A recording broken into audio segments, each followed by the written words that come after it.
Siamo preoccupati e la situazione è particolarmente allarmante. Sembrava che la cosa non ci toccasse affatto, mentre da ieri, da quando sono stati segnalati i primi casi qui in Veneto, la situazione è completamente degenerata.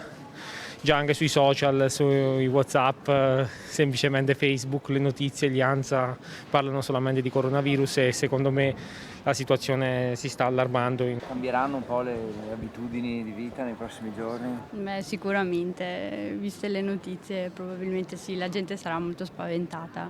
Non si aspettava che arrivasse in Veneto lei? No, probabilmente no. È una situazione molto seria e che tutto sommato non ci siamo ancora resi conto della gravità della situazione. È stata sottovalutata secondo lei? Non sottovalutata, è che purtroppo ci sentiamo immortali e non siamo abituati a trovarci di fronte a situazioni del genere. Peggiorerà ancora secondo lei? Io mi auguro di no, però la testa mi dice che siamo agli inizi.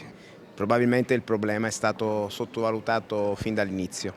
Ora vediamo, ascoltiamo le notizie che man mano si aggiornano e vediamo cosa si può fare. Anche adesso così con le ultime notizie di ieri sera, cioè il contagio c'è, per conto mio il contagio c'è e bisogna stare molto attenti, bisogna prevenire in tante cose e un po' di timore sì. Di sicuro meno viaggi perché sinceramente a volte ho mezza intenzione di dire beh andiamo a fare un viaggio, dove andiamo?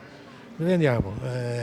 Adesso anche in aereo così, la folla, ecco, bisogna cercare di evitare la folla, i posti chiusi e lavarsi le mani, che nessuno si lava le mani. Logicamente siamo preoccupati, però insomma Sì, per il momento no. di lavarci sempre le mani, di lavarci più spesso le mani, ecco, di stare attenti, insomma.